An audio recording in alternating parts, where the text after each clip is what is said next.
ಪ್ರಕೃತಿ ಸೃಷ್ಟಿಕರ್ತನ ಅಭೂತಪೂರ್ವ ವಿಸ್ಮಯ. ಅದು ಶತಶತಮಾನಗಳಿಂದಲೂ ಮಾನವನಿಂದ ಭೇದಿಸಲು ಅಸಾಧ್ಯವಾದ ಕೌತುಕಗಳ ಆಗರ. ಬಗದಷ್ಟು ಮುಗಿಯದ, ಅರ್ಥೈಸಿಕೊಳ್ಳಲು ಯತ್ನಿಸಿದಷ್ಟು ರಹಸ್ಯಮಯ ಎನಿಸುವ ಈ ನಿಸರ್ಗದಲ್ಲಿ ನಿಜಕ್ಕೂ ಅಗೋಚರ ಶಕ್ತಿಗಳು ನೆಲೆಸಿವೆಯಾ? ಈ ಪ್ರಶ್ನೆಗೆ ಉತ್ತರ ಕಂಡುಕೊಳ್ಳುವ ವಿಶೇಷ ಕಾರ್ಯಕ್ರಮವೇ ಇದು ಸಾಧ್ಯ.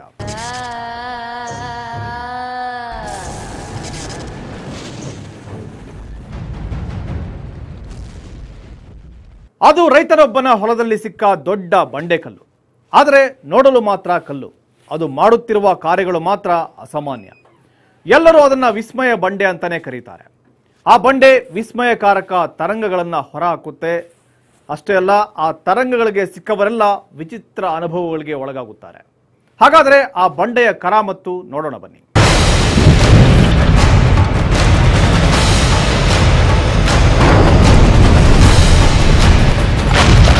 ಈ ವಿಶಾಲ ಭೂಮಂಡಲದಲ್ಲಿ ಎಷ್ಟೋ ಸಲ ಕೆಲವೊಂದು ವಸ್ತುಗಳು ನೋಡಲು ಮಾಮೂಲಾಗಿ ಕಂಡರೂ ಅವು ಉಂಟು ಮಾಡುವ ಕಾರ್ಯಗಳು ಮಾಮೂಲಾಗಿರುವುದಿಲ್ಲ.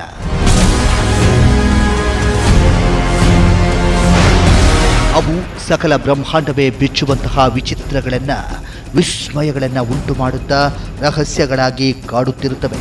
ಅಂತಹ ರಹಸ್ಯಗಳನ್ನು ಪತ್ತೆ ಹಚ್ಚಲು ಹೋದಷ್ಟು ಅವು ಮತ್ತಷ್ಟು ನಿಗೂಢವಾಗುತ್ತಾ ಹೋಗುತ್ತವೆ. ಆದರೂ ಆ ರಹಸ್ಯವನ್ನು ಭೇದಿಸುವ ಪ್ರಯತ್ನ ನಡೆಯುತ್ತಲೇ ಇದೆ. ಆದರೂ ಇಂದಿಗೂ ಆ ರಹಸ್ಯಗಳಿಗೆ ಉತ್ತರ ಸಿಕ್ಕಿಲ್ಲ. ಅಂತಹ ಒಂದು ರಹಸ್ಯಕ್ಕೆ ಜೀವಂತ ಸಾಕ್ಷಿಯಾಗಿ ನಿಂತಿದೆ ಒಂದು ಬಂಡೆ. ಅದು ಉಂಟು ಮಾಡ್ತಾ ಇರುವ ವಿಸ್ಮಯಗಳು ಇಡೀ ಮನುಕುಲವನ್ನ ವಿಸ್ಮಿತರನ್ನಾಗಿ ಮಾಡಿವೆ.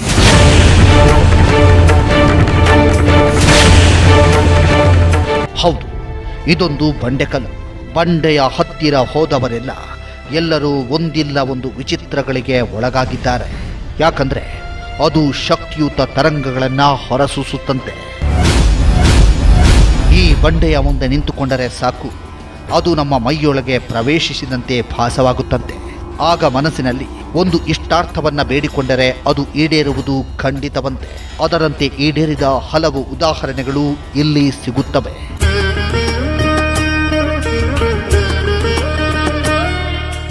ಆ ಜಾಗದಲ್ಲಿ ನೀವು ಹೋಗಿ ಆ ಒಂದು ಏನು ಶಿಲೆ ಇದೆ ಅದರ ಮುಂದೆ ನಿಂತ್ಕೊಂಡು ನೀವು ಪ್ರಾರ್ಥನೆ ಮಾಡಿದಾಗ ನಿಮಗೆ ಆ ಫೀಲ್ ಆಗುತ್ತೆ. ಆ ವೈಬ್ರೇಷನ್ಸ್ ನಮ್ಮ ಆರಾದಲ್ಲಿ ಯಾವುದೋ ಒಂದು ಶಕ್ತಿ ನಮ್ಮ ಆರಾದಲ್ಲಿ ಒಳಗೋಗಿ ನಮ್ಮನ್ನು ತಿರುಗಿಸೋ ಥರ ಫೀಲ್ ಆಗುತ್ತೆ. ಸೊ ಅದಕ್ಕೋಸ್ಕರನೇ ಒಂದು ಸರ್ತಿಗೆ ಒಂದು ಬೇಡಿಕೆನ ಮಾತ್ರ ಮನಸ್ಸಲ್ಲಿ ಇಟ್ಕೊಂಡು ನಾವು ಆ ಒಂದು ಜಾಗದಲ್ಲಿ 36 ಪ್ರದಕ್ಷಿಣೆಗಳನ್ನು ಹಾಕಿದಾಗ ಆ ನಮ್ಮ ಮನಸ್ಸಿನ ಇಚ್ಛೆಗೆ ಆ ಮಲ್ಟಿವರ್ಸಲ್ ಎನರ್ಜಿ ಸಪೋರ್ಟ್ ಮಾಡಿರೋಂಥ ಹಲವಷ್ಟು ಉದಾಹರಣೆ ನಿಮಗಲ್ಲಿ ಸಿಗುತ್ತೆ. ಇವರು ಸುನೀತಾ, ಗೃಹಿಣಿ, ಬೆಂಗಳೂರಿನ ನಿವಾಸಿಗಳು. ಇವರು ಜೀವನದಲ್ಲಿ ಮರೆಯಲಾರದಂತಹ ಈ ಬಂಡೆಯ ಅಚ್ಚರಿಗೆ ಒಳಗಾಗಿದ್ದಾರೆ.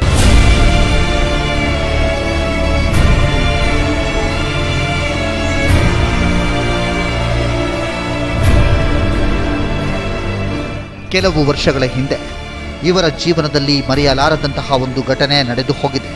ಅದು ಚೆನ್ನಾಗಿ ಓಡಾಡಿಕೊಂಡು ಲವಲವಿಕೆಯಿಂದ ಇದ್ದ ಇವರ ಚಿಕ್ಕ ಮಗನಿಗೆ ಇದ್ದಕ್ಕಿದ್ದಂತೆ ಫಿಟ್ಸ್ ಮತ್ತು ಕೋಲ್ಡ್ ಸಮಸ್ಯೆ ಉಂಟಾಗಿತ್ತು. ಇದರಿಂದ ತುಂಬಾ ತೊಂದರೆ ಅನುಭವಿಸುವಂತಾಗಿತ್ತು. ಇದ್ದಕ್ಕಿದ್ದಂತೆ ಮಗನಿಗೆ ಎದುರಾದ ಈ ಸಮಸ್ಯೆಯಿಂದ ಹೌಹಾರಿದ ಇವರು ಹಲವಾರು ಆಸ್ಪತ್ರೆಗಳಿಗೆ ತೋರಿಸುತ್ತಾರೆ.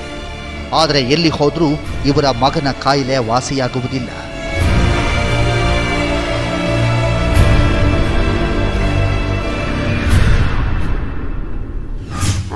ಆ್ಯಕ್ಚುಲಾಗಿ ನನ್ನ ಮಗನಿಗೆ ತುಂಬ ಹೆಲ್ತ್ ಪ್ರಾಬ್ಲಮ್ಸ್ ಇತ್ತು.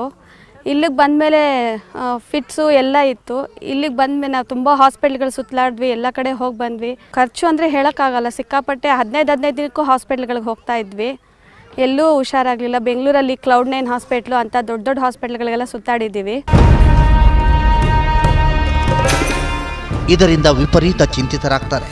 ಅದೇ ಸಮಯಕ್ಕೆ ಈ ಚಮತ್ಕಾರಿ ಬಂಡೆ ಶಕ್ತಿಯ ಬಗ್ಗೆ ಗೊತ್ತಿದ್ದ ಒಬ್ಬ ವ್ಯಕ್ತಿಯಿಂದ ಇವರಿಗೆ ಈ ಬಂಡೆಯ ಮಾಹಿತಿ ಸಿಗುತ್ತೆ. ಕೂಡಲೇ ಇಲ್ಲಿಗೆ ಹೊರಟು ಬಂದ ಇವರು ಈ ಬಂಡೆಗೆ 36 ಪ್ರದಕ್ಷಿಣೆಯನ್ನ ಹಾಕಿ ತಮ್ಮ ಸಮಸ್ಯೆಯನ್ನ ಹೇಳಿಕೊಂಡು ಸಂಕಲ್ಪ ಮಾಡಿ ಹೋಗ್ತಾರೆ. ಇದಾದ ಕೆಲವೇ ದಿನದಲ್ಲಿ ಇವರಿಗೆ ಒಂದು ಅಚ್ಚರಿ ಕಾದಿತ್ತು. ಅದು ಇವರ ಮಗನ ಕಾಯಿಲೆ ಮತ್ತೆ ಕಾಣಿಸಿಕೊಳ್ಳದೆ ಸಂಪೂರ್ಣ ವಾಸಿಯಾಗಿ ಮೊದಲಿನಂತಾಗಿತ್ತು.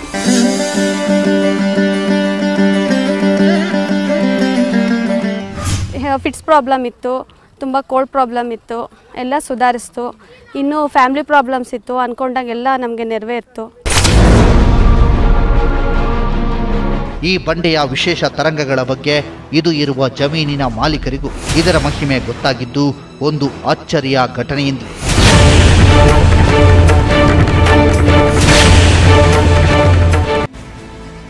ಇವರು ಈ ಬಂಡೆ ಇರುವ ಜಮೀನಿನ ಮಾಲೀಕರು. ಕೆಲವು ದಿನಗಳ ಹಿಂದೆ ಎಲ್ಲರೂ ಪರಮಾಶ್ಚರ್ಯ ಪಡುವಂತಹ ಒಂದು ಸಂಗತಿ ನಡೆದು ಹೋಗಿದೆ. ಕೆಲವು ವರ್ಷಗಳ ಹಿಂದೆ ಈ ಜಮೀನಿಗೆ ಕಾಂಪೌಂಡ್ ಕಟ್ಟಬೇಕೆಂದು ಇವರು ನಿರ್ಧರಿಸುತ್ತಾರೆ. ಆಗ ಕಾಂಪೌಂಡ್ ಕಟ್ಟಲು ನೀರಿನ ಅವಶ್ಯಕತೆ ತುಂಬ ಇರುತ್ತೆ. ಆದರೆ ಜಮೀನಿಗೆ ಹತ್ತಿರ ಇರುವ ಇಡೀ ಊರನ್ನ ತಡಕಾಡಿದ್ರೂ ಇವರಿಗೆ ನೀರು ದೊರೆಯುವುದಿಲ್ಲ. ಆಗ ಈ ಜಮೀನು ಪಕ್ಕದಲ್ಲಿ ಒಂದು ಬೋರ್ವೆಲ್ ತೆಗೆದರೆ ನೀರು ಸಿಗಬಹುದೆಂದು ನಿರ್ಧರಿಸಿ ಜಮೀನು ಪಕ್ಕದಲ್ಲಿ ಬೋರ್ವೆಲ್ ಕೊರೆಸುತ್ತಾರೆ. ಇವರ ದುರಾದೃಷ್ಟಕ್ಕೆ 850 ಅಡಿ ಕೊರೆದರೂ ಒಂದು ಹನಿಯೂ ನೀರು ಸಿಗದೆ ನಿರಾಶರಾಗ್ತಾರೆ.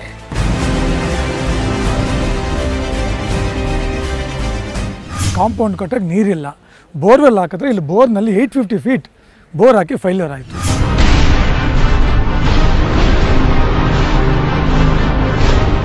ಇದರಿಂದ ತುಂಬ ಚಿಂತಿತರಾಗ್ತಾರೆ. ನೀರಿಲ್ಲದೆ ಕಾಂಪೌಂಡ್ ಹೇಗೆ ನಿರ್ಮಿಸುವುದು ಅನ್ನೋ ಯೋಚನೆಯಲ್ಲಿ ಒದ್ದಾಡುತ್ತಾರೆ. ಅದೇ ಸಮಯಕ್ಕೆ ಇವರು ಓರ್ವ ಗುರುಗಳನ್ನ ವಿಚಾರಿಸುತ್ತಾರೆ. ಅವರು ಇವರಿಗೆ ಒಂದು ಸಲಹೆ ನೀಡುತ್ತಾರೆ. ಅದು ನಿಮ್ಮ ಜಮೀನಿನಲ್ಲಿಯೇ ನೀರಿದೆ, ಹೆದರಬೇಡಿ. ನೀವು ಭಕ್ತಿಯಿಂದ ಈ ಬಂಡೆಗೆ 36 ಪ್ರದಕ್ಷಿಣೆ ಹಾಕಿ ಮನಸ್ಸಿನಲ್ಲಿ ಸಂಕಲ್ಪ ಮಾಡಿಕೊಳ್ಳಿ, ನಿಮಗೆ ನೀರು ಸಿಗುತ್ತೆ ಅಂದಿತ್ತು. ಅವರ ಸಲಹೆ ಆಲಿಸಿದ ಇವರು ಮೊದಲಿಗೆ ಈ ಜಮೀನಿನಲ್ಲಿ ಒಂದು ನೀರಿನ ಟ್ಯಾಂಕ್ ನಿರ್ಮಿಸೋಣ ಎಂದು JCBಯಿಂದ 7-8 ಅಡಿ ನೆಲವನ್ನ ಅಗೆಸುತ್ತಾರೆ. ಆಗ ಎಲ್ಲರೂ ಅಚ್ಚರಿ ಪಡುವಂತಹ ಒಂದು ಸಂಗತಿ ಎದುರಾಗುತ್ತೆ. ಅದು ತೆಗೆದ 7 ಅಡಿಗೆ ಅಲ್ಲಿ ನೀರು ಚಿಮ್ಮಿ ಬಂದಿತ್ತು. ಏನು ಮಾಡೋದು, ತುಂಬ ಬೇಜಾರಾಗಿ ನಾವು ನಮ್ಮ ಗುರುಗಳ ಹತ್ರ ಕೋದಂಡರಾಮಸ್ವಾಮಿ ಅಂತ ಗುರುಗಳಿದ್ದಾರೆ, ನಮಗೆ ಮಾರ್ಗದರ್ಶನ ಕೊಟ್ಟನವರು ಅವರು. ಅವ್ರನ್ನ ಕೇಳಿದ್ದಕ್ಕೆ ಅವರು ಹೇಳಿದ್ರು 36 ಪ್ರದಕ್ಷಿಣ ಆಗಿಬಿಟ್ಟು ಸಾಷ್ಟಾಂಗ ನಮಸ್ಕಾರ ಹಾಕಿ ಒಂದು ಸಂಕಲ್ಪ ಮಾಡಿಕೊಂಡು ಮಾಡಿ ಅಂದರು. ಆವಾಗ ನಾವು 36 ಪ್ರದಕ್ಷಿಣ ಹಾಕಿ ಜಸ್ಟ್ ಒಂದು ಟ್ಯಾಂಕ್ ಕಟ್ಟೋಣ ಅಂತ ಒಂದು JCBದಲ್ಲಿ ಹಿಂಗೆ ಇದು ಮಾಡಿದ್ವಿ. 7 ಫೀಟ್ಗೆ ನೀರು ಉಕ್ಕಿ ಬಂತು. ಈಗ ಸತತ 4 ವರ್ಷದಿಂದ ಅಲ್ಲಿ ನೀರು ಬತ್ತದೆ ಉಕ್ಕಿ ಬರ್ತಾ ಇದೆ.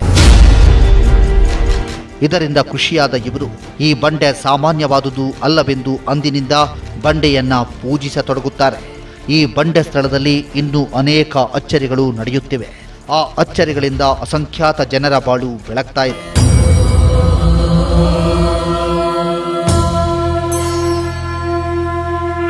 ಈ ಅಚ್ಚರಿಕಾರಕ ಬಂಡೆ ಇರುವ ಈ ಸ್ಥಳದಲ್ಲಿ ಮತ್ತೇನು ಚಮತ್ಕಾರಗಳು ನಡೆಯುತ್ತಿವೆ?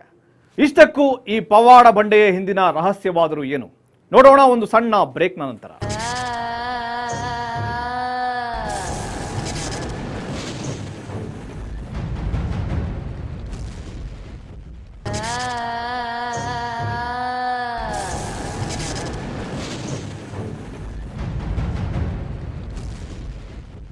ಚಮತ್ಕಾರಿ ಬಂಡೆಯಿಂದ ಉತ್ಪತ್ತಿಯಾಗುವ ತರಂಗಗಳು ಇಂದು ಅಸಂಖ್ಯಾತ ಜನರ ಬಾಳಿನಲ್ಲಿ ಬದಲಾವಣೆ ತಂದಿವೆ. ಅಷ್ಟೇ ಅಲ್ಲ, ಈ ತರಂಗ ಬಂಡೆಗೆ ಇಷ್ಟೊಂದು ಶಕ್ತಿ ಬಂದಿರುವ ಸಂಗತಿಯು ತುಂಬಾ ಕುತೂಹಲಕಾರಿಯಾಗಿದೆ.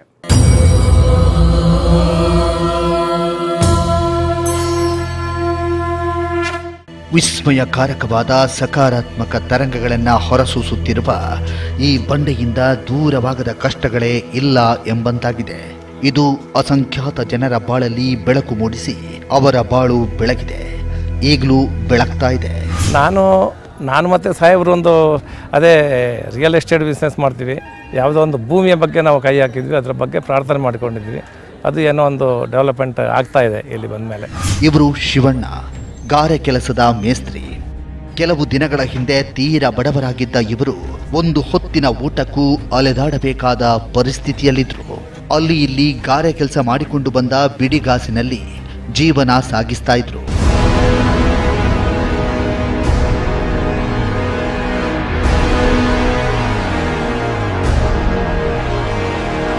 ಹೇಗಾದರೂ ಮಾಡಿ ಜೀವನದಲ್ಲಿ ಮುಂದೆ ಬರಬೇಕು, ತಾವೊಬ್ಬ ಮೇಸ್ತ್ರಿ ಆಗಬೇಕು, ದುಡ್ಡು ಸಂಪಾದಿಸಬೇಕೆಂಬ ಆಸೆ ಇವರದಾಗಿತ್ತು. ಆದರೂ ಅದು ಸಾಧ್ಯವಾಗದೆ ಒದ್ದಾಡ್ತಾ ಇದ್ರು. ಯಾವುದೇ ಕೆಲಸ ಮಾಡಲು ಹೋದರೂ ತೊಂದರೆ ಅನುಭವಿಸಿ ಬರ್ತಾ ಇದ್ರು. ಮುಂಚೆ ಇತ್ತು ಯಾವ್ದಾರ ಕೆಲಸ ಮಾಡಿದ್ರೋನೋ ಇಲ್ಲ ಎಲ್ಲೇ ಹೋದ್ರೋನೋ ದಾರಿಯಲ್ಲ ಯಾವುದರಲ್ಲೂ ತಾಪತ್ರೆ ಇತ್ತು. ಅದೇ ವೇಳೆಗೆ ಈ ಬಂಡೆಯ ಶಕ್ತಿ ಗೊತ್ತಿದ್ದ ಒಬ್ಬ ವ್ಯಕ್ತಿ ಅಚ್ಚರಿ ಎಂಬಂತೆ ಈ ಬಂಡೆ ಇರುವ ಜಮೀನಿನ ಸುತ್ತಮುತ್ತ ಕಾಂಪೌಂಡ್ ಹಾಕುವ ಕೆಲಸವನ್ನ ನಿರೀಕ್ಷೆ ಇಲ್ಲದೆ ಇವರಿಗೆ ವಹಿಸ್ತಾರೆ.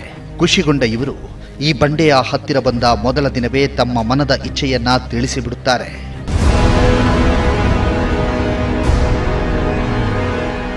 ಇದಾದ ನಂತರ ಇವರ ಜೀವನದಲ್ಲಿ ಒಂದು ಅಚ್ಚರಿ ನಡೆಯುತ್ತೆ. ಅದು ಇವರು ಕೆಲಸ ಮಾಡ್ತಾ ಇದ್ದ ಸ್ಥಳದಲ್ಲಿ ಇದ್ದಕ್ಕಿದ್ದಂತೆ ಒಂದು ಸರ್ಪ ಕಂಡಿತ್ತು. ಕೆಲಸ ಮಾಡ್ತಾ ಇದ್ದೀವಲ್ಲ, ಅವ ಪಕ್ಕದಲ್ಲಿ ಕಲ್ಲಿಗೆ ಅಡಿಯಲ್ಲಿದ್ದು ಬಂದಿತ್ತು. ನಮಗೆ ನೋಡಿದ್ವು ಪಕ್ಕದಲ್ಲಿ ಒಂದು 3 ಅಡಿ 4 ಅಡಿಯಲ್ಲೇ ಗ್ಯಾಪ್, ಹಂಗೆ ನಾಲಿಗೆ ಬಿಟ್ಕೊಂಡಿತ್ತು, ಹಿಂಗೆ ತಗೊಂಡಿತ್ತು. ಅದು ದೇವರನ್ನ ಕೈ ಮುಗಿದು ನನ್ನೇನು ಮಾಡಬೇಡ, ನಾನು ನಿನ್ನ ಕೆಲಸನ ಮಾಡ್ತಾಯಿದ್ದೀನಿ, ನಿನ್ನ ದಾರಿಯಲ್ಲಿ ನೀನು ಹೋಗಿಬಿಡಿ, ನಾನು ನಿನ್ನ ಕೆಲಸ ಮಾಡ್ತಾ ಅಂತ ಬೇಡ್ಕೊಂಡೆ. ಒಂದು 2 ನಿಮಿಷ ಅಲ್ಲೇ ನೋಡ್ತಾ ಇದ್ದಿದ್ದು ಹಂಗೆ ಇಳಿದುಗಡೆನೇ ಹೋಗಾಯ್ತು. ಇದಾದ ನಂತರ ಇವರ ಜೀವನದಲ್ಲಿ ಅಚ್ಚರಿಕಾರಕ ಬದಲಾವಣೆಯಾಗುತ್ತೆ. ಮಾಡ್ತಾ ಇದ್ದ ಕೆಲಸದಲ್ಲಿ ಯಾವುದೇ ಅಡೆತಡೆಗಳು ಎದುರಾಗದೆ ಚೆನ್ನಾಗಿ ಕೆಲಸವನ್ನ ನಿಭಾಯಿಸಿ ಹಾಗೆ ಮತ್ತೆರಡು ಕೆಲಸಗಳು ಒದಗಿ ಬಂದು ಈಗ ಮೇಸ್ತ್ರಿಯಾಗಿದ್ದು. ಚೆನ್ನಾಗಿ ನಮಗೆ ಬಿಸ್ನೆಸ್, ನಾವು ಕೂಲಿ ಕೆಲಸ ಇದ್ರೂ ವಾರಕ್ಕೆ 6 ದಿನ ಕೆಲಸಕ್ಕೆ ಸಿಗಬೇಕು. ಆ ದುಡ್ಡನ್ನ ನಾವು ಒಂದು 10 ರೂಪಾಯಿ ಖರ್ಚು ಮಾಡಿ ಒಂದು 10 ರೂಪಾಯಿ ಮಿಗಿಲಿಸ್ಬೇಕಂತ ಬೇಡ್ಕೊಂಡು ಖರ್ಚು ಮಾಡೋದು ಮುಗಿಸಿದ್ದೀವಿ. ದೇವರ ದೈವದಲ್ಲಿ ಯಾವ ಕೋರಿಕೆ ಮಾಡಿದ್ರೇನೋ ಅದು ಚೆನ್ನಾಗಿ ಬರುತ್ತೆ. ಈಗ ಇವರ ಪ್ರತಿಯೊಂದು ಕಷ್ಟಕ್ಕೂ ಈ ಬಂಡೆಯನ್ನ 36 ಪ್ರದಕ್ಷಿಣೆ ಹಾಕಿ ಕೇಳಿಕೊಂಡು ಹೋಗುತ್ತಾರೆ. ಅದರಂತೆ ಅವರ ಕೆಲಸಗಳೆಲ್ಲ ಯಶಸ್ವಿಯಾಗ್ತಾ ಇವೆ. ಯಾವುದಾದ್ರು ಒಂದು ಕೋರಿಕೆನ ನಮ್ಮ ಬಿಸ್ನೆಸ್ ಚೆನ್ನಾಗಿರ್ಬೇಕು, ಮಕ್ಕಳು ಮರಿ ಆಗಬೇಕು, ಮೈಯಲ್ಲಿರೋ ಕಾಯಿಲೆಗಳು ಆಗಬೇಕಂದ್ರೆ ದೇವ್ರನ್ನ 36 ಸಲ ತಿರುಗಿ ಬಂದರೆ ಆ ಕೋರಿಕೆಗಳು ನೆರವೇರಣೆ ಆಗುತ್ತೆ. ಇಂತಹ ಚಮತ್ಕಾರಿಕ ತರಂಗಗಳನ್ನು ಹೊರಸೂಸುತ್ತಾ ಈ ಸ್ಥಳವನ್ನ ಚಮತ್ಕಾರಿ ಸ್ಥಳವನ್ನಾಗಿಸಿದೆ ಈ ಬಂಡೆ. ಈ ಬಂಡೆಯ ಹಿಂದಿನ ಕುತೂಹಲಕಾರಿ ರಹಸ್ಯವನ್ನ ತಿಳಿದುಕೊಳ್ಳುವ ಕಾತುರ ನಮ್ಮಲ್ಲೂ ಹೆಚ್ಚಿತ್ತು.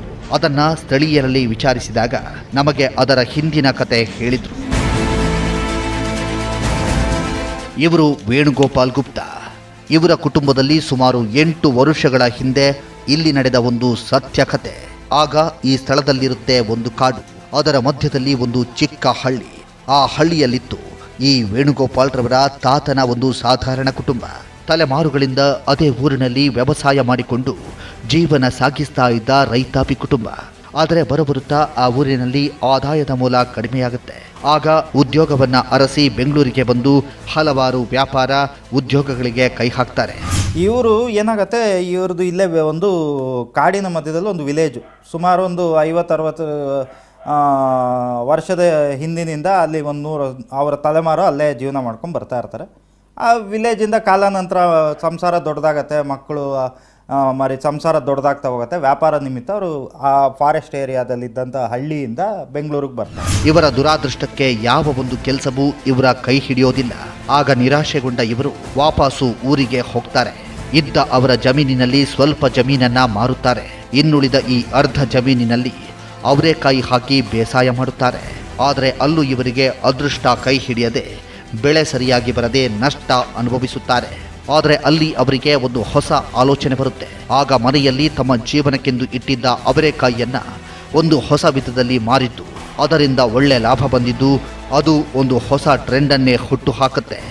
ಅದುವೇ ಇಂದು ಬೆಂಗಳೂರಿನ ಕೆಲವು ಭಾಗಗಳಲ್ಲಿ ನಡೆಯುವ ಅವರೇಕಾಯಿ ಪರೀಕ್ಷೆ. ಬೆಂಗಳೂರಿಗೆ ಬಂದು ಏನೇನೋ ಬಿಸ್ನೆಸ್ಗಳು ಮಾಡ್ತಾರೆ. ಯಾವುದು ಏನೇ ಮಾಡಿದ್ರು ಅವ್ರಿಗೆ ಸೆಟ್ ಆಗೋದಿಲ್ಲ. ಈ ಒಂದು ಪೀಸ್ ಆಫ್ ಲ್ಯಾಂಡ್ ಅವ್ರು ಆವಾಗಲೇ ತಗೊಂಡಿರ್ತಾರೆ. ಅದರಲ್ಲಿ ಕೆಲವೊಂದೆಲ್ಲ ಸೈಟ್ಗಳು ಲೇಔಟು ಮಾಡಿ ಮಾರ್ಬಿಡ್ತಾರೆ. ಇದೊಂದು ಪೀಸ್ ಆಫ್ ಲ್ಯಾಂಡ್ ಉಳ್ಕೊಳ್ಳುತ್ತೆ. ಇಲ್ಲೂ ಇವರು ಅವರೇಕಾಯಿ ಹಾಕ್ತಾರೆ, ಏನೂ ಇದಾಗೋದಿಲ್ಲ. ಆದರೆ ಆ ಅವರೇಕಾಯಿ ಹಾಕಿ ಅವ್ರಿಗೇನು ನಷ್ಟ ಆಗುತ್ತೆ, ಆ ನಷ್ಟ ಆದ ನಂತರ ಅವ್ರ ತಲೆಯಲ್ಲಿ ಒಂದು ಹೊಸ ಆಲೋಚನೆ ಉಳಿಯುತ್ತೆ.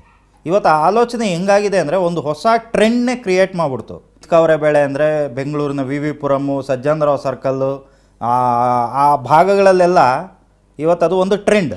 ಅಂದಿನಿಂದ ಅವರೇಕಾಯಿ ವ್ಯಾಪಾರವನ್ನೇ ಮುಂದುವರೆಸುತ್ತೆ ಕುಟುಂಬ. ಅದರಲ್ಲಿ ಒಳ್ಳೆ ಲಾಭವೂ ಬರತೊಡಗುತ್ತೆ. ಸಂದರ್ಭ ಹೀಗಿರುವಾಗ ಇದ್ದಕ್ಕಿದ್ದಂತೆ ಒಂದು ದಿನ ವ್ಯಾಪಾರದಲ್ಲಿ ನಷ್ಟವಾಗುತ್ತೆ. ಇದರಿಂದ ಚಿಂತಿತರಾಗಿ ಇವರು ಮಲಗಿರುವಾಗ ಇವರಿಗೆ ಒಂದು ಅಚ್ಚರಿ ಎದುರಾಗುತ್ತೆ. ಅದು ಇವರ ಕನಸಿನಲ್ಲಿ ಕಾಡಿನ ಮಧ್ಯದಲ್ಲಿ ಒಂದು ಪಾಳುಗುಡಿ, ಅದರಲ್ಲಿ ಶಿವಲಿಂಗ ಕಾಣಿಸಿಕೊಂಡಿದ್ದು. ಇವರಿಗೆ ಆ ಸ್ಥಳವನ್ನ ಎಲ್ಲಿಯೋ ನೋಡಿದಂತೆ ಅನಿಸತೊಡಗುತ್ತೆ. ಈ ಸಂಗತಿಯನ್ನ ಊರಿನವರಲ್ಲಿ ವಿಚಾರಿಸಿದಾಗ ಇವರು ನೋಡಿರುವ ಸ್ಥಳ ಕಾಡಿನ ಮಧ್ಯದಲ್ಲಿರುವ ಬಗ್ಗೆ ಗೊತ್ತಾಗುತ್ತೆ. ಆದರೆ ಅಲ್ಲಿಗೆ ಹೋಗ್ಬೇಕೆಂದ್ರೆ ತುಂಬಾ ಕಠಿಣವಾಗಿರುತ್ತೆ. ಯಾಕಂದ್ರೆ ಅಲ್ಲಿ ಕಾಡು ಪ್ರಾಣಿಗಳ ಹಾವಳಿ ಜಾಸ್ತಿ ಇತ್ತು. ಮಲಗಿದ್ದಾಗ ಅವ್ರಿಗೆ ಶಿವಲಿಂಗ ಒಂದು ದಟ್ಟವಾದ ಕಾಡು, ಡೀಪ್ ಫಾರೆಸ್ಟ್ ಮಧ್ಯದಲ್ಲಿ ಒಂದು ಶಿವನ ದೇವಸ್ಥಾನ ಚಿಕ್ಕದಾಗಿ, ಅದರೊಳಗಡೆ ಒಂದು ಶಿವಲಿಂಗ ಪಾಳು ಬಿದ್ದಿರೋಂಥ ಒಂದು ವಾತಾವರಣ. ಇದು ಅವ್ರಿಗೆ ಪದೇ ಪದೇ ಕನ್ಸಲ್ಲಿ ಬರೋಕ್ಕೆ ಸ್ಟಾರ್ಟ್ ಆಗುತ್ತೆ. ಯಾರಿಗೆ? ಇವರು ತಂದೆಯವ್ರಿಗೆ. ಊರಿಗೆ ಬಂದು ಕೇಳ್ತಾರೆ ಈ ಥರ ಎಲ್ಲಿದೆ ಅಂದಾಗ ಅಲ್ಲಿ ಊರಿನ ಜನ ಈ ಥರ ಕಾಡು ಒಳಗಡೆ ಇದೆಯಲ್ಲ, ಪಾಳು ಬಿದ್ದಿದೆಯಲ್ಲ, ಅದೇ ಅಲ್ಲಿ ಹೋಗೋಣ ಅಂತಂದರೆ ಆನೆಗಳ ಕಾಟ. ಆದರೂ ತುಂಬ ಪ್ರಯಾಸಪಟ್ಟು ಅಲ್ಲಿಗೆ ಹೋಗಿ ಆ ಪಾಳು ದೇಗುಲವನ್ನು ನೋಡ್ತಾರೆ. ಆಗ ಅದು ತುಂಬ ಪುರಾತನವಾದ ದೇಗುಲವಾಗಿತ್ತು. ಅಲ್ಲಿ ಹಿಂದೆ ದೊಡ್ಡ ಪ್ರಮಾಣದಲ್ಲಿ ಪೂಜೆ ಪುನಸ್ಕಾರಗಳು ನಡೆದಿರುವ ಬಗ್ಗೆ ಈಗ ಸದ್ಯ ಅಲ್ಲಿ ಯಾರೂ ಪೂಜೆ ಕೈಗೊಳ್ಳದಿದ್ದದ್ದು ಗೊತ್ತಾಗುತ್ತೆ. ಆ ಸ್ಥಳವನ್ನು ಸ್ವಚ್ಛ ಮಾಡಿ ದೇವರನ್ನ ಪೂಜಿಸಿ ಅದರ ಮುಂದೆ ಕುಳಿತು ಸಂಕಲ್ಪ ಮಾಡಿ ತನ್ನ ಕನಸಿನಲ್ಲಿ ಆ ಶಿವಲಿಂಗ ಬರ್ತಾ ಇರುವುದಕ್ಕೆ ಪ್ರಶ್ನೆ ಹಾಕುತ್ತಾರೆ. ಆಗ ಅಚ್ಚರಿಯಂತೆ ಇವರ ಕಿವಿಯಲ್ಲಿ ಯಾರೋ ಜಮೀನಿನಲ್ಲಿ ಸಾಕ್ಷಾತ್ ನರಸಿಂಹಸ್ವಾಮಿ ನೆಲೆಸಿದ್ದಾನೆ, ಅವನನ್ನ ಹೊರ ತೆಗೆಯಬೇಕೆಂದು ಗುಯಿಂಗುಟ್ಟಿದ್ದಂತಾಗುತ್ತೆ. ಆ ಕಾಡೊಳಗಡೆ ಹೋಗಿ ಆ ದೇವಸ್ಥಾನನ ಹುಡುಕಿ ಅಲ್ಲೆಲ್ಲ ಕ್ಲೀನ್ ಮಾಡಿ ಅಲ್ಲಿ ನಮಸ್ಕಾರ ಮಾಡಿಕೊಂಡು ನನಗೆ ಪದೇ ಪದೇ ಕನಸುಗಳು ಕಾಣಿಸ್ಕೊಂತ ಏನು ನನಗೆ ನೀನು ಸಂಕಲ್ಪ ಏನು ಮೆಸೇಜ್ ಏನು ಕೊಡಬೇಕು ಅಥವಾ ನನಗೇನು ನೀನು ಕೊಡಬೇಕು ಅಂತ ಕೇಳಿದಾಗ ಈ ಜಾಗದಲ್ಲಿ ಇರತಕ್ಕಂಥ ಈ ಒಂದು ಶಕ್ತಿಯ ದೈವ ಸಾನ್ನಿಧ್ಯದ ಬಗ್ಗೆ ಅವರಿಗೆ ಅಲ್ಲಿ ಯಾರೋ ಬಂದು ಹೇಳಿದ ಹಾಗೆ. ಆ ನಂತರ ಆ ದೈವವಾಣಿಯಂತೆ ಈ ಸ್ಥಳಕ್ಕೆ ದೈವಿ ಸ್ವರೂಪಿಗಳನ್ನು ಕರೆದುಕೊಂಡು ಬಂದು ಹೋಮ ಹವನ ಮಾಡಿಸುತ್ತಾರೆ. ಅಲ್ಲಿ ನರಸಿಂಹಸ್ವಾಮಿಯ ದೇವಸ್ಥಾನವನ್ನು ನಿರ್ಮಿಸಲು ಮುಂದಾಗ್ತಾರೆ. ಆಗ ಇದ್ದಕ್ಕಿದ್ದಂತೆ ಇನ್ನೊಂದು ಅಚ್ಚರಿ ನಡೆದು ಹೋಗುತ್ತೆ.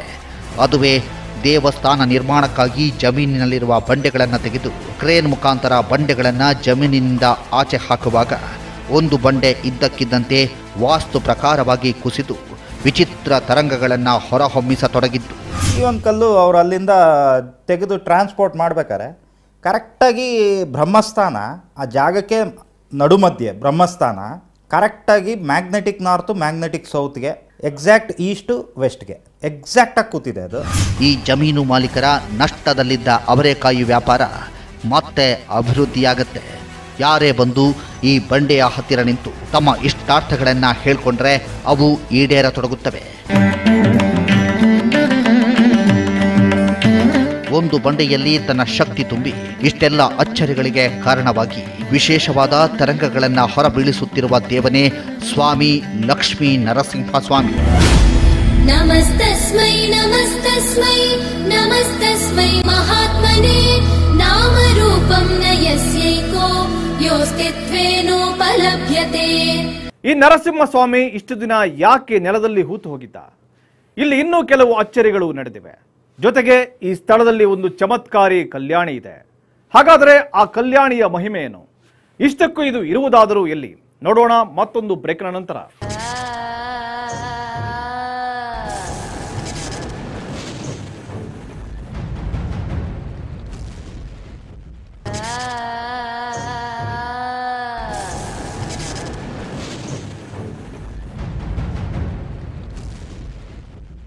ಈ ಸ್ಥಳದಲ್ಲಿ ದೈವಶಕ್ತಿಯನ್ನೇ ಕಟ್ಟಿಹಾಕುವ ಕೆಲಸ ನಡೆದಿದೆಯಂತೆ. ಅಷ್ಟೇ ಅಲ್ಲ, ಈ ಸ್ಥಳದಲ್ಲಿ ನರಸಿಂಹಸ್ವಾಮಿ ಅಡಗಿರುವ ಸತ್ಯವನ್ನ ಬಹುದಿನಗಳ ಹಿಂದೆ ಅಚ್ಚರಿ ಎಂಬಂತೆ ದೂರದಲ್ಲಿರುವ ತಾಯಿಯೊಬ್ಬರು ಹೇಳಿದ್ದರಂತೆ. ಆ ಎಲ್ಲ ಕುತೂಹಲಕರ ಸಂಗತಿಯನ್ನ ನಿಮ್ಮ ಮುಂದೆ ನಾವಿಡ್ತಾ ಇದ್ದೀವಿ. ಯಸ್ಯಾವತಾರ ರೂಪಾಣಿ ಸಮರ್ಚಂತಿ ದಿವೌಕಸಃ ಅಪಶ್ಯಂತಃ ಪರಂ ರೂಪಂ ನಮಸ್ತಸ್ಮೈ ಪರಾತ್ಮನೇ. ಈ ನರಸಿಂಹಸ್ವಾಮಿ ಬಂಡೆಯ ಇನ್ನೊಂದು ಚಮತ್ಕಾರವಿದೆ. ಅದು ಈ ಬಂಡೆಯನ್ನ ತದೇಕ ಚಿತ್ತದಿಂದ ನೋಡಿದ್ರೆ ಒಬ್ಬೊಬ್ಬರಿಗೆ ಒಂದೊಂದು ರೂಪದಲ್ಲಿ ಕಾಣುತ್ತೆ. ಸುಮಾರು ಜನ ಇದನ್ನ ಪರೀಕ್ಷಿಸಿದ್ದಾರೆ. ಈಗ ಅವ್ರಿಗೆ ಅಲ್ಲಿ ಲಕ್ಷ್ಮೀ ನರಸಿಂಹಸ್ವಾಮಿ ಕಾಣಿಸುತ್ತೆ, ಇನ್ನೊಬ್ಬರಿಗೆ ಅಲ್ಲಿ ವಿಷ್ಣು ಸ್ವರೂಪನೇ ಕಾಣಿಸುತ್ತೆ, ಮತ್ತೊಬ್ಬರಿಗೆ ಗರುಡ ಕಾಣುತ್ತೆ, ಇನ್ನೊಬ್ಬರಿಗೆ 7 ಎಡೆ ಸರ್ಪ ಕಾಣುತ್ತೆ, ಕೆಲವ್ರಿಗೆ ಆಂಜನೇಯ ಕಾಣುತ್ತೆ. ಅದು ಯದ್ಭಾವಂ ತದ್ಭವತಿ ಅನ್ನೋ ರೀತಿ ಅಲ್ಲಿ ಒಂದು ಯೂನಿವರ್ಸಲ್ ಅನ್ನೋದಕ್ಕಿಂತ ಮಲ್ಟಿವರ್ಸಲ್ ಎನರ್ಜಿನೇ ಆ ಒಂದು ಶಿಲೆ ಒಳಗಡೆ ಇನ್ಸ್ಟಾಲ್ ಆಗಿದೆ ಅಥವಾ ಅದರೊಳಗಡೆ ಇದೆ ಅಂತ ನಾವು ಹೇಳ್ಬೋದು. ಇಂತಹ ವಿಸ್ಮಯಕಾರಕ ಸಂಗತಿಗಳು ನಡೆಯುತ್ತಿರುವ ಈ ಜಮೀನಿನಲ್ಲಿ ಲಕ್ಷ್ಮೀ ನರಸಿಂಹಸ್ವಾಮಿ ನೆಲೆಸಿರುವ ಸಂಗತಿ ಬಹುದಿನಗಳ ಹಿಂದೆಯೇ ಓರ್ವ ದೈವಿ ಸ್ವರೂಪಿ ಅಜ್ಜಿಯಿಂದ ಗೊತ್ತಾಗಿದೆ. ಈ ಸ್ಥಳದಿಂದ ತುಂಬಾ ದೂರದ ಪಡುಬಿದ್ರೆಯಲ್ಲಿರುವ ಓರ್ವ ಅಜ್ಜಿಯನ್ನ ಪರಿಚಯಸ್ಥರೊಬ್ಬರಿಂದ ದೂರವಾಣಿಯಲ್ಲಿ ಸಂಪರ್ಕಿಸಿ ಕೇಳಿದಾಗ ಆ ಅಮ್ಮ ಈ ಸ್ಥಳಕ್ಕೆ ಬರದೆಯೇ ನೋಡಿದ್ದೇನೆ, ಈ ಸ್ಥಳದಲ್ಲಿ ದೈವ ಸಾನ್ನಿಧ್ಯ ಇರುವ ಬಗ್ಗೆ, ಅದು ಕೆಲವು ದುರುಳರು ಮಾಡಿದ ಮಾಟ ಮಂತ್ರದ ದಿಗ್ಬಂಧನದಿಂದ ಮೇಲೆ ಬರಲಾಗದೆ ಒಳಗಡೆ ಅವಿತು ಕುಳಿತಿರುವುದಾಗಿ, ಅಲ್ಲಿ ಒಂದು ಕಲ್ಯಾಣಿ ಇರುವ ಒಂದು ಅಶ್ವತ್ಥ ಮರವಿರುವ ಬಗ್ಗೆ ಹೇಳುತ್ತಾರೆ. ನಾನು ಇದುವರೆಗೆ ನಿಮಗೆ ಏನು ಈ ವಿಷಯ ಹೇಳಿದ್ನಲ್ಲ, ಇವೆಲ್ಲವನ್ನು ಅವರು ಎಲ್ಲಿಯೋ 400 ಕಿಲೋಮೀಟ್ರ್ ದೂರದಲ್ಲಿ ಕೂತ್ಕೊಂಡು ಎಲ್ಲವನ್ನು ನಿಖರವಾಗಿ ಹೇಳಿದರು. ಈ ಸ್ಥಳ ಹೀಗೆ ಇದೆ, ಆ ಬಂಡೆಯಲ್ಲಿ ರೇಖಾಚಿತ್ರಗಳಿದೆ, ಈಶಾನ್ಯ ದಿಕ್ಕಲ್ಲಿ ಒಂದು ಕೊಳ ಇದೆ, ಹಾಗೆ ಮುಂದೆ ಹೋದ್ರೊಂದು ಅಶ್ವತ್ಥ ಮರ ಇದೆ, ಪ್ರತಿಯೊಂದು ಕರೆಕ್ಟಾಗಿ ಹೇಳಿದರು. ಅವರು ಹೇಳಿದ ಮೇಲೆ ಇವರಿಗೆ ತುಂಬ ನಂಬಿಕೆ ಬಂದುಬಿಡ್ತು. ಆ ಅಮ್ಮ ಹೇಳಿದಂತೆ ಇಲ್ಲಿ ಅವರು ಹೇಳಿದ ಎಲ್ಲವೂ ಇದೆ. ಇದರಿಂದ ಇಲ್ಲಿ ಸೇರಿದ್ದ ಜನ ಅಚ್ಚರಿಗೊಂಡಿದ್ರು. ಇದರಿಂದ ಅವರಿಗೆ ಈ ಸ್ಥಳದಲ್ಲಿ ಸಾಕ್ಷಾತ್ ಲಕ್ಷ್ಮೀ ನರಸಿಂಹಸ್ವಾಮಿ ನೆಲೆಸಿರುವುದು ಖಚಿತವೆನಿಸುತ್ತೆ. ಇದಾದ ಮೇಲೆ ಈ ಸ್ಥಳಕ್ಕೆ ಬರುವ ಭಕ್ತ ಸಮೂಹ ಇನ್ನೂ ಹೆಚ್ಚಾಗಿತ್ತು. ಮೊನ್ನೆಯಷ್ಟೇ ಈ ಸ್ಥಳದಲ್ಲಿ ಅಷ್ಟಮಂಗಲ ಪ್ರಶ್ನೆ ಹಾಕಿ ನೋಡಿದ್ದಾರೆ. ಆ ಅಷ್ಟಮಂಗಲ ಪ್ರಶ್ನೆಯಲ್ಲಿಯೂ ಕೂಡ ಈ ಸ್ಥಳದಲ್ಲಿ ದೈವಿ ಸಾನ್ನಿಧ್ಯವಿರುವುದು ಖಚಿತವಾಗಿದೆ. ಆದರೆ ಈ ದೈವ ಇಷ್ಟು ದಿನ ಯಾಕೆ ಈ ಜಮೀನಿನಲ್ಲಿ ಹೂತು ಹೋಗಿತ್ತು ಎಂಬ ಪ್ರಶ್ನೆ ಹಾಕಿದಾಗ ಕೇಳಿಬಂದ ಉತ್ತರವು ಆ ಚಮತ್ಕಾರಿ ಅಮ್ಮ ಹೇಳಿದ್ದೇ ನಿಜವಾಗಿದೆ. ಅದು ಕೆಲವು ದುಷ್ಟ ಜನ ಇಲ್ಲಿ ದೈವಿ ಸಾನ್ನಿಧ್ಯದ ಶಕ್ತಿಯನ್ನು ಕುಗ್ಗಿಸಿ ಅದನ್ನು ನೆಲದಲ್ಲಿ ಹೂತು ಹಾಕಿ ಅದು ಮೇಲೆ ಬರದಂತೆ ದಿಗ್ಬಂಧನವನ್ನು ಹಾಕಿದ್ದಾರೆ ಎಂಬ ಉತ್ತರ. ಅದಕ್ಕೆ ದೈವ ಶಕ್ತಿಯೂ ಕೂಡ ಆ ದುಷ್ಟ ಶಕ್ತಿಯ ಹಾವಳಿಗೆ ಮಂಕಾಗಿ ಕುಳಿತಿದೆಯೆಂದು. ಸ್ಥಳ ಬಂದು ಡೆವಲಪ್ ಆಗದಿರಾ ಇರಬೇಕು, ಅಂದರೆ ಆ ಒಂದು ವೈಭವ ಬರಬಾರ್ದು ಅನ್ನೋ ಉದ್ದೇಶದಿಂದ ಕೆಲವೊಂದು ಕಟ್ಟುಗಳನ್ನು, ಅಂದರೆ ಮಾಂತ್ರಿಕ ಕ್ರಿಯೆನ ಉಪಯೋಗಿಸಿ ಈ ಜಾಗ ಅಭಿವೃದ್ಧಿ ಆಗಬಾರ್ದು ಅನ್ನೋ ರೀತಿಯಾಗಿ ಕೆಲವೊಂದು ಭೂಮಿಯಲ್ಲೇ ಒದಗಿಸಿಟ್ಟಿದ್ದಾರೆ. ಯಾವ ಕಾರ್ಯಗಳು ಕೈಗೂಡಬೇಕಾದರೂ ಅದಕ್ಕೊಂದು ಕಾಲ ಅನ್ನುವುದು ಇರುತ್ತೆ. ಅದರಂತೆ ಈ ದೈವ ಈ ಭೂಮಿಯಿಂದ ಹೊರಬರುವ ಕಾಲ ಈಗ ಕೂಡಿ ಬಂದಿದೆ. ಇಂದು ಆ ದಿಗ್ಬಂಧನವನ್ನು ಕಳಚಿ ಆ ದೈವ ಶಕ್ತಿ ಮೇಲೆ ಬಂದಿದೆ ಎಂಬ ಉತ್ತರ ಇಲ್ಲಿ ಹಾಕಿದ ಅಷ್ಟಮಂಗಳ ಪ್ರಶ್ನೆಯಲ್ಲೇ ಸಿಕ್ಕಿದೆ. ಅದನ್ನು ಅವುಗಳು ಹೊರಗೆ ಬಂದರೆ, ಹೊರಗೆ ತೆಗೆದ್ರೆ ತಾವಾಗೆ ಹೊರಗೆ ಬರುತ್ತೆ. ಆ ಹೊರಗೆ ಬಂದಾದಮೇಲೆ ಇದು ಇನ್ನೂ ಅಭಿವೃದ್ಧಿ ಆಗತ್ತೆ ಅನ್ನುವಂಥದ್ದು ಒಂದು. ಇಂದು ಈ ಸ್ಥಳ ಬೇಡಿದವರಿಗೆ ಬೇಡಿದ್ದನ್ನು ನೀಡುವ ಸ್ಥಳವಾಗಿದೆ. ಹಲವಾರು ಸಮಸ್ಯೆಗಳನ್ನು ಹೊತ್ತು ಬರುವ ಜನ ಈ ಸ್ಥಳಕ್ಕೆ ಬಂದು ಈ ಸ್ವಾಮಿಯನ್ನ ಆರಾಧಿಸಿದ ಮೇಲೆ ತಮ್ಮ ಸಮಸ್ಯೆಯಿಂದ ಮುಕ್ತರಾಗ್ತಾ ಇದ್ದಾರೆ. ನನಗೆ ಮದುವೆ ಆಗಿ 5 ವರ್ಷ ಆಯಿತು. ಮದುವೆ ಶುರುವಲ್ಲಿ ತುಂಬ ಫ್ಯಾಮಿಲಿ ಪ್ರಾಬ್ಲಮ್ಸು ಎಲ್ಲ ಮಿಸ್ಅಂಡರ್ಸ್ಟ್ಯಾಂಡಿಂಗ್ಸ್ ಇತ್ತು, ತುಂಬಾ ಇತ್ತು ನನಗೂ ನನ್ನ ಹಸ್ಬೆಂಡ್ಗೂ. ಬಟ್ ಇಲ್ಲಿ ಬಂದು ನಾನು ಅರ್ಕೆ ಮಾಡಿಕೊಂಡು ಪ್ರದಕ್ಷಿಣೆ ಬೇರೆ ಸೇವೆ ಎಲ್ಲ ಮಾಡ್ಕೊಂಡ್ಮೇಲೆ ಪ್ರತಿ ವರ್ಷ ಬರ್ತಾ ಬರ್ತಾ ಕಡಿಮೆಯಾಗಿ ನಮ್ಮಿಬ್ಬರ ಮಧ್ಯೆ ಪ್ರೀತಿ ಬಾಂಧವ್ಯ ಎಲ್ಲ ಚೆನ್ನಾಗಿದೆ. ಇಂತಹ ಚಮತ್ಕಾರಿಯ ಸ್ಥಳದಲ್ಲಿ ಇನ್ನೊಂದು ಬಹುಮುಖ್ಯವಾದ ಸ್ಥಳವಿದೆ. ಅದುವೇ ಈ ಸಂಜೀವಿನಿ ಕೊಳ. ಈ ಕೊಳದ ನೀರಿನಲ್ಲಿದೆ ಹಲವು ರೋಗಗಳನ್ನು ದೂರ ಮಾಡುವ ಔಷಧೀಯ ಗುಣ. ನೀರಿನಲ್ಲಿ ಏನು ಅಂದರೆ ಇಲ್ಲಿ ಗಂಧಕ ಇದೆ, ಸಲ್ಫರ್ ಕಂಟೆಂಟ್. ಈ ನೀರನ್ನು ಯಾರನ್ನೂ ಕುಡಿದ್ರೆ ಮೈಂಡ್ ಪ್ರಾಬ್ಲಮ್ಸ್ ಆಗಲಿ, ಸೈಕಲಾಜಿಕಲ್ ಸ್ಟ್ರೆಸ್ ಇರುತ್ತೆ. ಇವಾಗ IT ಕಂಪ್ನೀಸಲ್ಲಿ ನೋಡಿದ್ರೆ ಯಾರು ನೋಡಿದ್ರು ಟೆನ್ಷನ್, ಆ ಟೆನ್ಷನ್ ರಿಲೀಸ್ ಆಗುತ್ತೆ. ಅದಿಲ್ಲದೆ ಮೇಲೆ ಬರೋ ಪಾಚಿ ಥರ ಬರ್ತಾ ಗಂಧಕ, ಅದು ಬಂದು ಸ್ಕಿನ್ ಪ್ರಾಬ್ಲಮ್ಸ್ ಯಾರು ಇದ್ದಾರೋ ಅವರಿಗೆ ಮೈಗೆಲ್ಲ ಹಚ್ಕೊಂಡು ಸ್ನಾನ ಮಾಡಿದ್ರೆ 100% ಕ್ಲಿಯರ್ ಆಗುತ್ತೆ. ಇದು ಸತ್ಯ. ಈ ನೀರನ್ನು ಇಲ್ಲಿಗೆ ಬರುವ ಭಕ್ತರು ತೀರ್ಥದಂತೆ ಪಾನ ಮಾಡುತ್ತಾರೆ. ಈ ನೀರಿನಿಂದ ಚರ್ಮ ಕಾಯಿಲೆಗಳು, ಹೃದಯ ಸಂಬಂಧಿ ಕಾಯಿಲೆಗಳು ಅಷ್ಟೇ ಅಲ್ಲ, ಅಸ್ತಮದಂತಹ ಕಾಯಿಲೆಗಳು ಕೂಡ ದೂರವಾಗ್ತಾ ಇವೆ. ಅದರಲ್ಲಿ ನಮ್ಮ ದೈಹಿಕ ಸಮಸ್ಯೆಗಳನ್ನು, for example deficiency of calcium, joint pains, ಬೋನ್ಗಳಲ್ಲಿ ಕೆಲವೊಂದು ರಜ್ಜು ಅಂತ ಏನಂತೀವಿ ಅದರ ಕೊರತೆಯಿಂದ ಕ್ರಿಯೇಟ್ ಆಗ್ತಕ್ಕಂಥ ಸ್ಕಿನ್ ಅಲರ್ಜಿ, ಆ ರೀತಿಯಾದಂಥ ಕಾಯಿಲೆಗಳು ಸಮಸ್ಯೆಗಳು ವಾಸಿ ಮಾಡುವಂಥ ಒಂದು ಶಕ್ತಿ ಆ ಒಂದು ತೀರ್ಥಕ್ಕಿದೆ. ಇಂದು ಹಲವಾರು ಚಮತ್ಕಾರಗಳಿಗೆ ಕಾರಣವಾಗಿ ಬೇಡಿ ಬಂದವರ ಬಾಳು ಬೆಳಗ್ತಾ ಇರುವ ಈ ಚಮತ್ಕಾರಿ ನರಸಿಂಹ ಸ್ವಾಮಿಯ ಸ್ಥಳವಿರುವುದು ತಮಿಳುನಾಡಿನ ಹೊಸೂರು ತಾಲೂಕಿನ ಅಗರಂನಲ್ಲಿ. ಹೊಸೂರಿನಿಂದ ರಾಯಕೋಟು ದಾರಿಯಲ್ಲಿ 15 ಕಿಲೋಮೀಟರ್ ಪ್ರಯಾಣಿಸಿದರೆ ಸಿಗುತ್ತೆ ಈ ಅಗರಂ ಗ್ರಾಮ. ವಾಸ್ತು ತಜ್ಞರಾದ ವಾಸ್ತು ಹರೀಶ್ ರವರಿಂದ ಈ ಪುಣ್ಯ ಸ್ಥಳದ ಮಾಹಿತಿ ನಮಗೆ ಸಿಕ್ಕಿತ್ತು. ಅವರನ್ನು ಸಂಪರ್ಕಿಸಿದಾಗ ಅವರು ನಮ್ಮನ್ನು ಈ ಸ್ಥಳಕ್ಕೆ ಕರೆದೊಯ್ದು ನಮಗೆ ಈ ಸ್ಥಳದ ಪರಿಚಯ ಮಾಡಿಸಿದ್ರು. ಅವರು ಇಂತಹ ಸ್ಥಳಗಳಲ್ಲಿ ಶಕ್ತಿ ಉತ್ಪತ್ತಿಯಾಗುವುದಕ್ಕೆ ವೈಜ್ಞಾನಿಕ ಕಾರಣಗಳನ್ನು ಕೊಡುತ್ತಾರೆ. ಈಗ ಕೆಲವೊಂದು ಜಾಗಗಳಲ್ಲಿ ಏನಾಗುತ್ತೆ, ಈ ಆ್ಯಕ್ಸಿಸ್ ಇರತ್ತಲ್ಲ, ಯಾವುದು ಲ್ಯಾಟಿಟ್ಯೂಡ್ ಲಾಂಗಿಟ್ಯೂಡ್, ಅದು ಎರಡೂ ಬಂದು ಒಂದು ಕಡೆ ಸೇರಿದಾಗ ಅಲ್ಲೊಂದು ಮ್ಯಾಗ್ನೆಟಿಕ್ ಫೋರ್ಸು ಒಂದು ಪವರ್ ಕ್ರಿಯೇಟ್ ಆಗುತ್ತೆ. ಆ ಜನ್ರೇಟ್ ಆಗುತ್ತಲ್ಲ, ಅಂಥ ಜಾಗಗಳಲ್ಲಿ ನಾವು ಹೋಗಿ ಒಂದು ಅಲ್ಲಿಯ ಏನೊಂದು ನಿಯಮ ನಿಷ್ಠೆ ಇರುತ್ತೆ ಅದನ್ನು ನಾವು ನಡ್ಕೊಂಡಾಗ ಅಲ್ಲಿ ಆ ಕ್ರಿಯೇಟ್ ಆಗಿರ್ತಕ್ಕಂಥ ವೈಬ್ರೇಷನ್ಸ್ ನಮ್ಮ ಬಾಡಿ ಅವರನ್ನ ಪ್ಯೂರಿಫೈ ಮಾಡಿ ಕಳಿಸುತ್ತೆ. ಆ ರೀತಿಯಾದಂಥ ಒಂದು ಎನರ್ಜಿ ಈ ಒಂದು ಕ್ಷೇತ್ರದಲ್ಲಿ ಬಹಳಷ್ಟಿದೆ. ಜೊತೆಗೆ ಇಲ್ಲಿಯ ಇನ್ನೊಂದು ವಿಶೇಷವೆಂದರೆ ಈ ನರಸಿಂಹಸ್ವಾಮಿಯ ಬಂಡೆಯ ಹಿಂಬದಿಯಲ್ಲಿ ಸುದರ್ಶನ ಚಕ್ರ ಇದೆಯಂತೆ. ಅದು ಕೂಡ ಒಂದು ವಿಶೇಷ ಶಕ್ತಿ ಇದೆಯಂತೆ. ಅದರಿಂದಲೂ ಇಲ್ಲಿ ಭಕ್ತರ ಕಷ್ಟಗಳಿಗೆ ಪರಿಹಾರ ಸಿಗುತ್ತೆ ಎನ್ನುತ್ತಾರೆ. ಪುರಾಣಗಳಲ್ಲಿ ಸುದರ್ಶನ ಚಕ್ರ, ಸುದರ್ಶನ, ಮಹಾಸುದರ್ಶನ ಅನ್ನೋಂಥದ್ದು ಮಲ್ಟಿವರ್ಸಲ್. ಅಂದರೆ ನಮ್ಮ ಯೂನಿವರ್ಸಲ್ ಯಾವ ರೀತಿ ಇದೆಯೋ ಆ ರೀತಿ ಎಷ್ಟೋ ಲಕ್ಷಾಂತರ ಯೂನಿವರ್ಸಲ್ಸು ಆ ಮಲ್ಟಿವರ್ಸಲಲ್ಲಿದೆ. ಅವುಗಳು ಎಲ್ಲವನ್ನೂ ಕಂಟ್ರೋಲ್ ಮಾಡ್ತಾ ಇರೋದು ಮಹಾಸುದರ್ಶನ ಅನ್ನೋ ಒಂದು ಶಕ್ತಿ. ಅಲ್ಲಿ ಹೋಗಿ ನೋಡಿದಾಗ ನಮಗೂ ಕೂಡ ಆ ಸ್ಥಳದಲ್ಲಿ ಒಂದು ವಿಶೇಷ ಶಕ್ತಿ ಇರುವುದು ಸತ್ಯವೆನಿಸಿತ್ತು.